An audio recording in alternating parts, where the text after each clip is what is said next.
Bismillahirrahmanirrahim. Assalamualaikum warahmatullahi wabarakatuh. Selamat pagi, salam sejahtera untuk kita semua. Teman-teman, khususnya guru SMA Negeri 1 Setu, pada kesempatan kali ini saya akan sedikit menjelaskan tentang tata cara atau susunan dalam penyusunan resensi buku.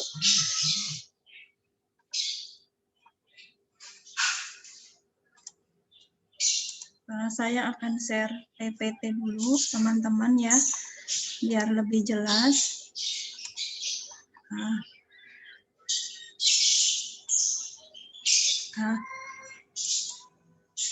Yang pertama, ya, pada kesempatan kali ini saya akan mensosialisasikan kebijakan Dinas Pendidikan KCD Wilayah 3 terkait dengan pembelajaran tatap muka yang insya Allah akan dilaksanakan pada bulan Juli nanti. Kemudian ada kebijakan khusus, yaitu khusus guru-guru di sekolah, ya, baik di sekolah khususnya untuk guru yang sudah tersertifikasi. Nah, teman-teman, pada kesempatan kali ini saya hanya akan membahas tentang kebijakan dari KCD terkait dengan resensi buku. Ya. Yang pertama, perlu kita ketahui, untuk guru di SMA Negeri 1 Setu, ada 3 kebijakan yang diambil oleh sekolah yang bertujuan untuk kebaikan bagi teman-teman semua. Ya, jadi kebijakan dari KCD memang hanya untuk guru-guru yang sudah tersertifikasi. Namun demikian, SMA Negeri 1 Setu ingin juga meningkatkan kompetensi dari teman-teman guru semuanya, baik yang sudah tersertifikasi maupun yang belum. Bahkan juga ada kewajiban terhadap guru-guru yang belum PNS. Yang pertama, semua guru yang bersertifikasi di wilayah KCD 3 diwajibkan membuat 1 resensi buku setiap 3 bulan sekali, ya, dan disetorkan kepada KCD soft file dari resensi buku. Sedangkan buku teks yang sudah diresensi oleh teman-teman semuanya harus diserahkan kepada perpustakaan di sekolah masing-masing. Harapannya nanti buku-buku itu menjadi referensi baru untuk teman-teman yang untuk meningkatkan kompetensinya, biar dibaca oleh teman-teman yang lain.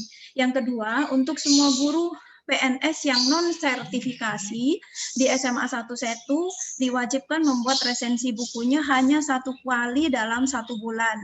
Jadi kalau yang tersertifikasi 3 bulan sekali, yang belum tersertifikasi 6 bulan sekali.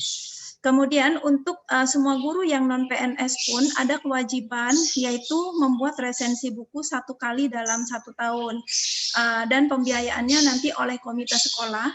Maksudnya ini pembiayaan oleh komite sekolah, jadi buku yang harus diresensi oleh teman-teman guru yang non-PNS ini nanti akan diganti oleh pihak sekolah pembiayaannya. Demikian. Ya. Jadi tidak perlu mengeluarkan uang pribadi untuk membeli bukunya. Kemudian saya perlu menjelaskan perbedaan antara sinopsis, bedah buku, dan resensi. Sinopsis buku merupakan tulisan yang menggambarkan secara ringkas. Jadi kalau sinopsis itu adalah ringkasan, isi pokok dan hal-hal baru yang menarik dalam buku itu untuk diketahui oleh orang lain. Sedangkan bedah buku ialah menelaah secara mendalam dan ilmiah tentang isi buku, termasuk latar belakang penulis dalam menulis, kemudian tema atau masalah yang diangkat, atau latar belakang penerbit menerbitkan buku itu. Sedangkan untuk resensi atau biasa disebut dengan critical review, ini merupakan kegiatan membaca, memahami, menganalisis, mengevaluasi, dan mengungkapkan keunggulan dan kelemahan sebuah buku sebagai informasi untuk orang lain. Dan di sini perlu saya tekankan bahwa teman-teman dalam membuat resensi berarti ada kewajiban yang harus diselesaikan sebelum menulis resensinya. Jadi teman-teman semua harus membaca buku itu sampai tuntas, kemudian memahami isinya, kemudian menganalisis dan mengevaluasi sehingga teman-teman bisa tahu kelemahan dan kelebihan dari buku ini. Begitu. Kemudian Selanjutnya, tujuan utama resensi buku ini memberikan tanggapan atas isi buku sebagai informasi kepada calon pembaca buku itu. Jadi nanti resensi buku ini setelah ada di perpustakaan, jadi teman-teman ketika ingin mencari suatu tema buku, teman-teman sudah tinggal membaca resensinya. Kira-kira buku ini cocok nggak dengan apa yang ingin saya ketahui atau apa yang saya butuhkan saat ini, informasi yang saat ini kita butuhkan. Yang kedua, tanggapan itu dapat memotivasi pembaca resensi atau menjadi tidak berminat membaca buku yang diresensi itu. Kemudian, yang ketiga, resensi buku merupakan umpan balik bagi penulis buku untuk menyempurnakan isi buku itu pada edisi terbitan berikutnya. Jadi apa yang menurut teman-teman misalnya kekurangan dari buku itu silahkan aja ditulis, karena nanti ini juga akan jadi feedback untuk para penulis buku tersebut. Kemudian yang keempat, tujuan meresensi buku hendaknya menjadi acuan bagi penulis resensi dalam mengembangkan resensi yang disusunnya dan juga sebagai salah satu kriteria bagi media yang akan mempublikasikannya. Jadi nanti kalau hasil resensi dari teman-teman semuanya baik, misalnya dari orang luar juga baik, maka akan banyak tawaran untuk terbitan-terbitan selanjutnya atau untuk mempublikasikannya di media-media yang lain. Kemudian selanjutnya langkah-langkah, nah ini langkah-langkah membuat resensi buku. Yang pertama itu persiapan, yaitu memilih buku yang akan diresensi, perlu dipilih isi buku yang sesuai dengan keahlian dan minat penulis resensi agar kalau kita sesuai dengan minat kita akan lebih mudah karena kita saat membaca juga lebih mudah dalam memahami dan mengevaluasi buku tersebut. Kemudian terbitan termutakhir. Jadi yang diresensi teman-teman jangan buku yang sudah lama karena bisa jadi buku itu sudah diresensi oleh orang lain dan maksud saya buku itu dipastikan belum pernah diresensi oleh orang lain, apalagi resensinya sudah dipublikasikan. Nah, kemudian yang kedua, setelah mendapat buku yang diinginkan, penulis mencatat identitas buku itu secara lengkap, ya, seperti judul, pengarang, penerbit, tempat, tahun terbit, cetakan, ukuran, jumlah halaman, kemudian nomor ISBN-nya, dan harga buku. Jadi mungkin nanti sekarang teman-teman langsung aja dibuat listnya sebelum teman-teman membaca dan memahami buku tersebut. Kemudian yang ketiga, sebagai persiapan penulis resensi perlu mengumpulkan beberapa buku sejenis untuk dipergunakan sebagai bahan perbandingan, melihat persamaan dan perbedaan gagasan yang disampaikan. Jadi di sini perlu saya tekankan teman-teman bahwa ketika kita membuat resensi sebuah buku, maka di situ ada beberapa buku pembanding yang temanya atau sejenis dengan buku tersebut, sehingga namanya membandingkan berarti ada benda lain atau ada buku lain di situ yang menjadi pembanding dari buku yang teman-teman buat. Jadi kalau membuat resensi, misalnya saya membuat tentang penulisan naskah dari riset sampai naskah, maka ada beberapa buku yang saya baca. Jadi baru nanti saya bandingkan, oh dengan buku karangan ini begini, kalau dibandingkan dengan buku karangan ini begini. Nah, nanti baru kita sampaikan kelebihan buku ini apa, kekurangannya ini apa jika dibandingkan dengan buku-buku yang lain tersebut. Artinya, teman-teman sekali lagi jangan hanya satu buku, karena meresensinya satu buku, kemudian belinya satu buku, atau buku yang disiapkan satu. Itu namanya bukan membuat resensi. Kemudian, yang kedua, membaca buku secara cermat sehingga benar-benar memahami tidak hanya informasi yang tersurat, tetapi juga yang tersirat dari buku tersebut. Kemudian dalam langkah membaca ini, penulis resensi perlu mengenal dengan baik penulis buku, mengetahui latar belakang pendidikan dan pekerjaannya. Biasanya ini sudah ada di cover belakang dari buku, ya. Jadi kita tahu dia latar belakangnya apa, dia mungkin ahli ekonomi atau ahli politik dan sebagainya. Kemudian selanjutnya, langkah-langkah dalam membuat resensi. Dalam membaca dan memahami isi buku, penulis resensi dapat menggunakan pertanyaan-pertanyaan berikut. Apa alasan penulis buku memilih tema dan judul buku itu? Jadi nanti teman-teman langsung ditulis ya. Alasan penulis buku memilih tema itu apa. Kemudian dari sudut apa penulis buku tersebut. Kemudian apa acuan yang dipakai dalam menulis buku. Kemudian siapa pembaca sasarannya. Misalnya siswa, mahasiswa, guru, atau dosen, atau politikus, dan sebagainya. Kemudian dalam bidang apa isi buku itu, misalkan dalam bidang ekonomi, politik, sosial, atau dalam sains, dan yang lain-lain. Kemudian apa isi pokok buku itu. Kemudian yang ketiga, setelah memahami, membaca ya, maka melakukan analisis dengan mencermati keunggulan dan kelemahan. Nah, keunggulan dan kelemahan bisa dilihat dari isinya, dari konten dari yang dibahas di dalamnya. Kemudian penyajiannya seperti apa, menarik atau tidak, kemudian bahasa yang dipergunakan baku atau tidak, atau kurang sesuai misalnya untuk guru, ini cocoknya untuk siswa dan sebagainya. Kemudian selanjutnya, isi buku. Isi buku dapat dikritisi dengan menggunakan pertanyaan seperti rambu-rambu ini. Apakah tujuan penulisan buku ini sudah jelas? Ya. Siapa pembaca sasaran buku itu? Apakah tema buku menarik untuk pembaca sasaran? Sejauh mana isi buku itu diperlukan oleh pembaca sasaran yang dimaksud? Kemudian, apakah informasi yang disampaikan benar dan mutakhir? Kemudian, apakah informasi dalam buku itu cukup lengkap untuk mencapai tujuan penulis buku? Kemudian selanjutnya, hal-hal apa yang baru yang terdapat dalam isi buku itu? Misalkan informasi yang kekinian, ya apa, kemudian dikaitkan dengan kejadian-kejadian saat itu udah relevan tidak, seperti itu. Kemudian berikutnya, apakah kelebihan isi buku itu dibandingkan dengan buku sejenis lainnya? Kemudian yang terakhir, apa kekurangan isi buku dilihat dari tema dan tujuannya. Kemudian yang kedua, kita menganalisis dari penyajiannya. Berkaitan dengan penyajian isi buku, pertanyaan berikut dapat dijadikan rujukan. Apakah isi buku disajikan secara sistematis dan logis? Ya. Kalau misalnya iya, Bapak Ibu, teman-teman tulis aja buku ini sangat sistematis, logis, mudah dicerna, dan sebagainya. Kemudian ada apa keterkaitan antar bab?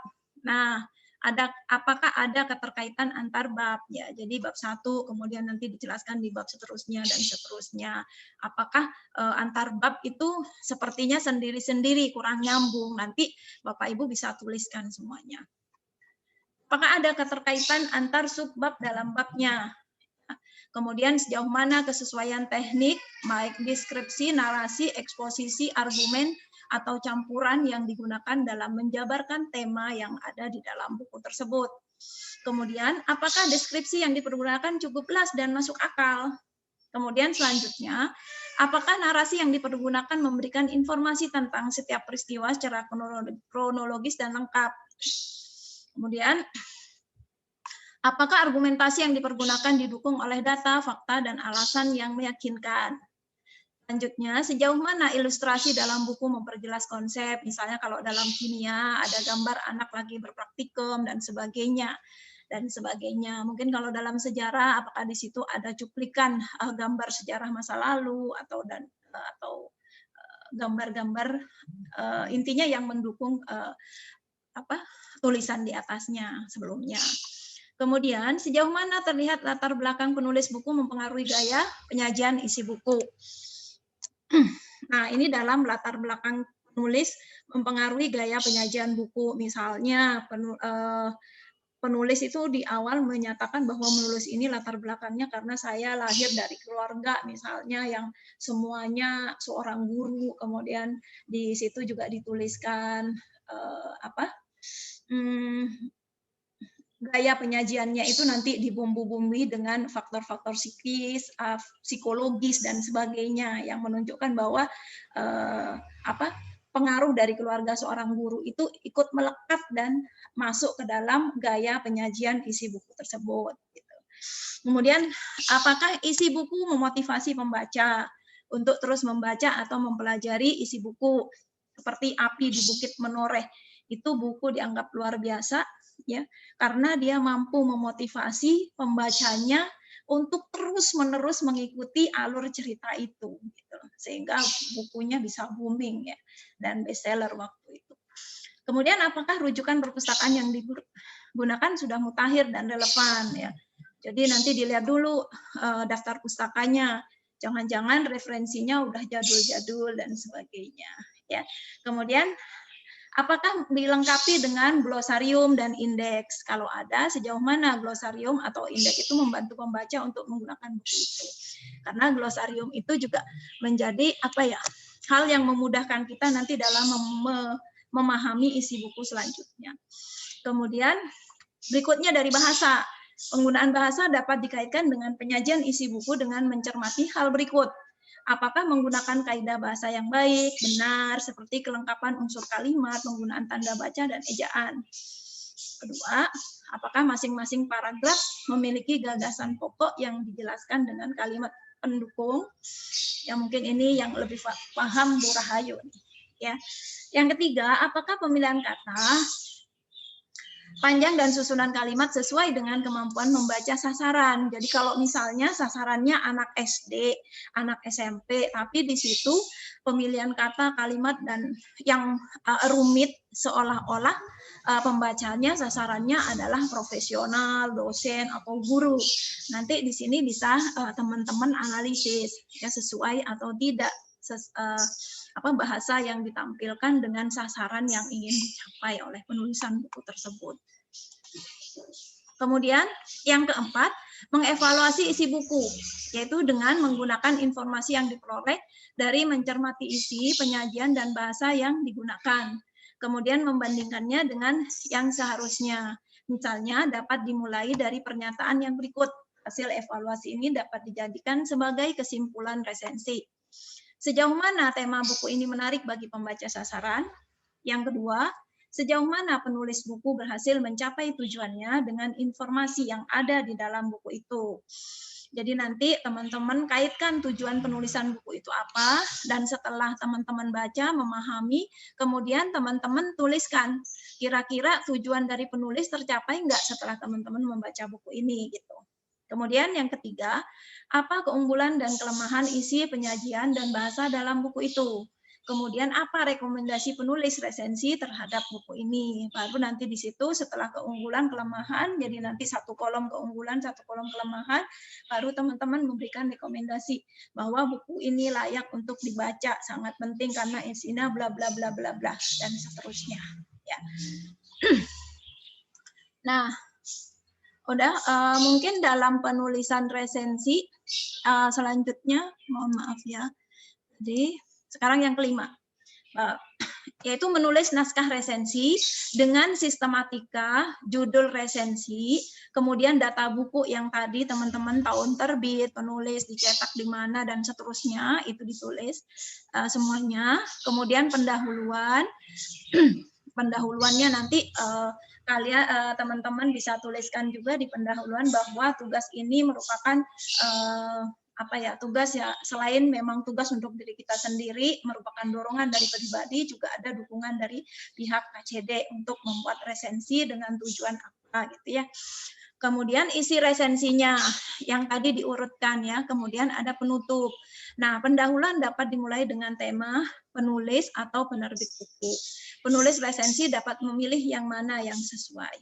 Kemudian menyunting naskah resensi.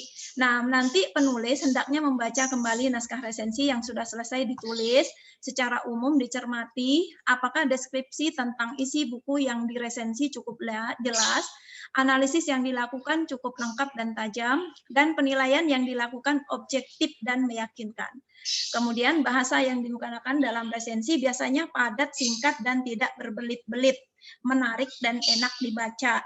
Karena nanti tujuannya resensi itu juga akan dibaca secara singkat tapi bisa memahamkan pembaca, karena nanti orang-orang yang sedang mencari buku itu yang dibaca bukan hanya satu resensi, tapi bisa puluhan, ratusan, dalam rangka dia mencari kira-kira buku yang paling tepat dengan yang saat ini saya butuhkan yang mana. Untuk itu, maka resensi itu harus singkat, padat, tidak berbelit-belit, menarik, dan enak dibaca.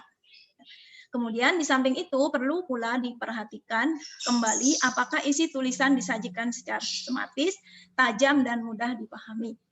Resensi untuk dipublikasikan biasanya tidak menggunakan daftar pustaka, ya. Oleh karena itu, data rujukan yang dipergunakan dalam tulisan hendaknya dicantumkan secara lengkap. Mungkin itu teman-teman yang bisa saya sampaikan pada kesempatan kali ini terkait dengan pembuatan resensi di SMA Negeri 1 Setu, ya. Untuk contoh resensinya nanti saya akan buatkan lagi videonya, ya, karena hari ini saya cepat-cepat berangkat ke sekolah, ya. Semoga video ini nanti rekaman ini bisa bermanfaat untuk teman-teman semua, untuk guru-guru, terutama untuk teman-teman di SMA Negeri 1 Setu. Demikian, mohon maaf apabila ada kekurangan atau informasinya terlalu cepat, notasinya kurang bagus, ya. Mohon maaf. Sampai di sini. Billahi taufik wal hidayah. Assalamualaikum warahmatullahi wabarakatuh. Semoga video ini bermanfaat. Terima kasih.